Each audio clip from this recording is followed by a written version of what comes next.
我是宁志，我老家是安徽的，我现在在常州工作。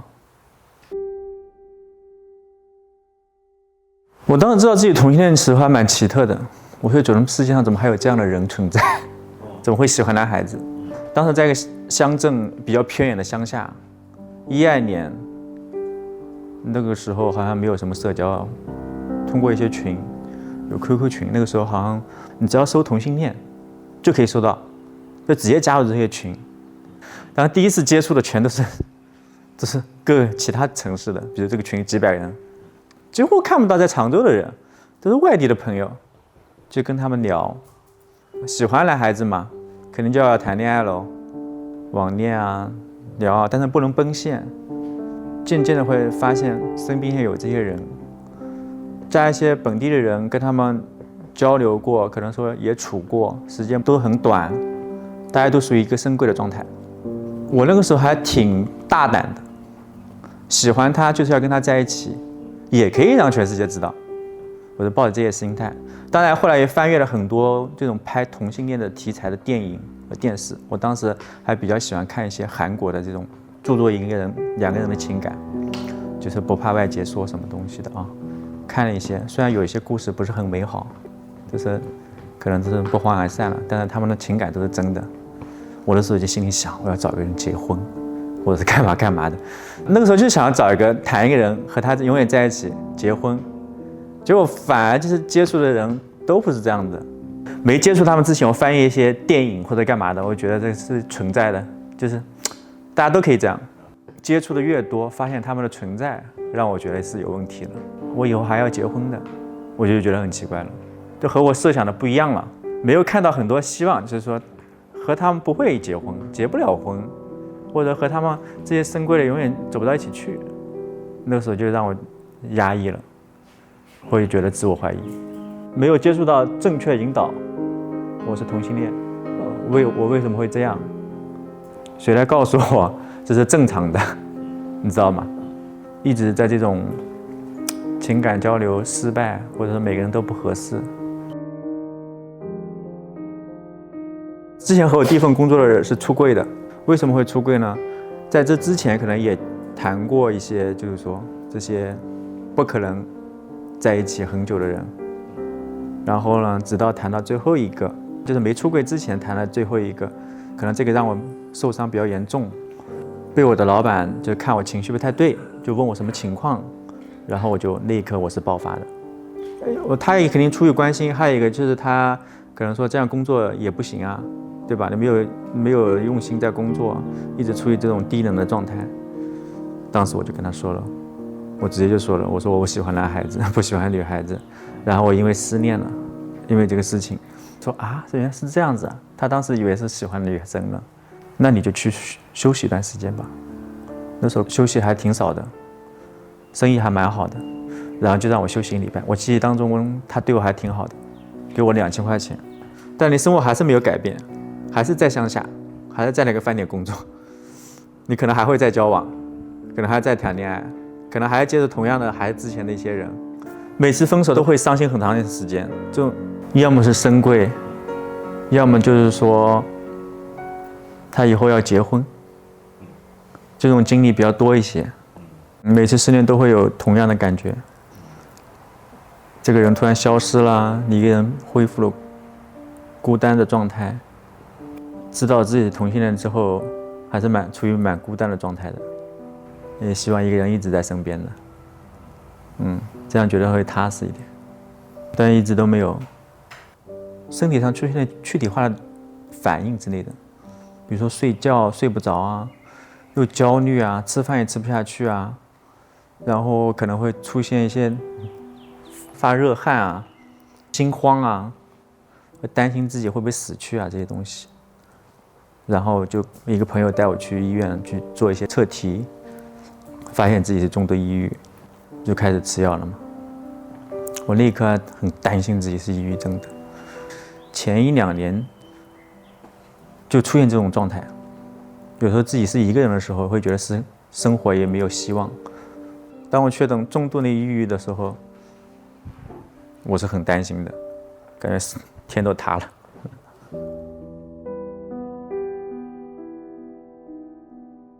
2008年后吧，我看到了就是初始伙伴在常州做一些活动。我记忆中，当时他们在一个公园里拿着同性恋的旗子在暴走，一袋牛奶的暴走，他们就举着这个旗子，同性恋就很闪眼的那种，大家都知道，大家都能看得到。然后我就看他们宣传的那些文案和一些图片，我说哦，他们好勇敢，还有这样的人存在。我以前是的确没有接触到过这样的人，就是出柜的，自我认同特别好的，比如说家长已经接纳他或者干嘛，没看到的，可能看到都是那些非现实的吧，网络上一些结婚的视频，有没有是国外的，但现实中没有见过。突然间就有一种感觉，也发现了新大陆了，打开新世界观了。然后我就问了一些他们这个活动的筹办人，也问了加入志愿者的条件会怎么样的。然后经过一轮面试，然后他们的活动要求是要参加一次活动，第一次活动就是他们那个2018年的全国恳谈会，在上海。我第一个人肯定不敢去啊，对吧？我觉得很多人都不会参加这种活动，会觉得尴尬，或者说，我拉了一个小伙伴跟我一起去，我们就去了上海，看到很多人，第一次500多人，我都不敢想象怎么会有这么多同性恋在一起。那时候我觉得出柜是可以了，但是没有看到居然有这么多家长在一起，我以为就是一些男同性恋在一起。然后还听到了一些同性伴侣的分享，哇，也有人存在，在一个国企单位上班，跟公司出柜，还谋取一些婚姻的福利。别人异性有的假期，他们也有，他们还一起领了证，在一起结婚，然后还接触到一些除了男同性恋其他的性别，比如说跨性别啊这些东西，我觉得哇，这太奇妙了，更加奇妙了。和我当初的设想是一样的，这些人都是真的存在的，并不是虚拟的。当我看到那一刻，然后后来就听了一些这些就是孩子啊和一些同性恋家长在台上分享怎么从什么时候知道自己孩子是同性恋，然后接纳的过程，哇，我就觉得我也想出轨。我没有想过那么多后果，也没有想过。可能很多人都会设想我爸妈会怎么样，会不会什么跳楼自杀或者这种很多担忧，我当时没有，当时我就要把话说出来。一个我是不想隐瞒他们，一直知道我这种状态不太好，还有一个就是说和那些家长一样吗？想过的和他们一样的生活。让我感动的就是说有开场一场旗袍秀，大概几十个家长吧，20-30个家长吧，他们都面带微笑，穿着旗袍，很闪光的那种，就是音乐一开场从这里走过来就亮相，一个一个亮相。而且我听他们讲都是同性恋的家长，哇！看到这一幕的时候，我特别想让我妈以后和他们一样，开开心心的走在这个舞台上，然后觉得自己还是正常的，没有关系。在一个房间里，我爸就看我状况不对，你是什么样的情况？到底怎么了？我爸就说，你妈可能接受能力不是很强。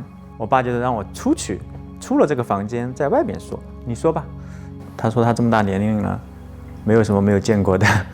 我就说我不喜欢女生。然后我爸就的反应就说，哦，可以，那没有关系。那时候我爸还记得说，你跟我说就好了，是不是不要跟你妈说，怕她干嘛？结果我还是要跟我妈说。我还是比较执着，我不知道我执着点在什么地方不清楚啊。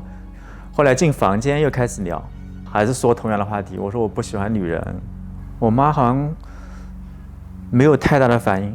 她说哦，知道了。她当时的怀疑就是说他们背着我聊了什么东西。她说有什么要一定跟我讲，以为你们3个讨论什么大事情了，传销。你知道吗？我们乡下那些老年人，他们见识最多就是他家的孩子传销进去了，或者他孩子被骗了，几十万没了，或者这种话题，他们很担心这个。他在乎的点就是这个。然后就事后了1个月，我就没有直接问我妈，我会问我妹，我说我妈状态怎么样？我妹说，还好吧，没有什么太大的反应。他难过了1个月之后，就没有再提过这些事情了，没有提，也没让你相亲或者让你干嘛。他们首先要接到我不结婚这个事实，但他们没有想继续了解你是同性恋，为什么会成为同性恋这个事实。有一次我妹和我打电话嘛，我那个时候的目标就是说和我家人出完柜就可以了，不需要让很多人知道。但是我妹跟我聊天的时候，她说其实很多人都知道了，因为我妈在村子上都跟人家讲过你是同性恋这个事情。我说啊，她为什么要讲这东西？我很诧异，当时也挺担心她的啊，担心他们以后面子上过不去。但是我没想到她居然这么说了，我觉得我妈还挺豁达的。前年吧，我回老家，哥哥姐姐就问我，这么大了还不结婚？我说不结婚你不知道吗？我知道了，都听说了。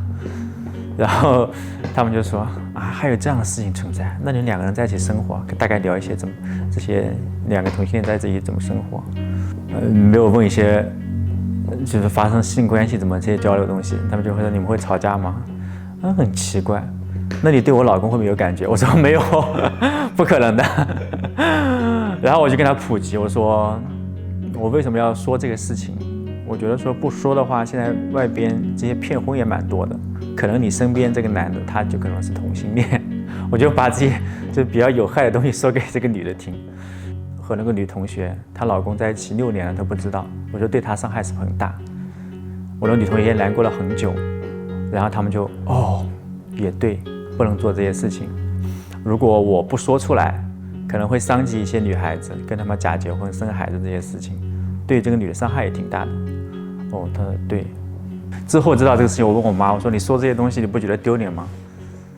有什么丢脸的？说就说了，自己过自己家的事情，别人在讨论也是他们的事情，他们的态度是这样子的，我觉得挺安心的。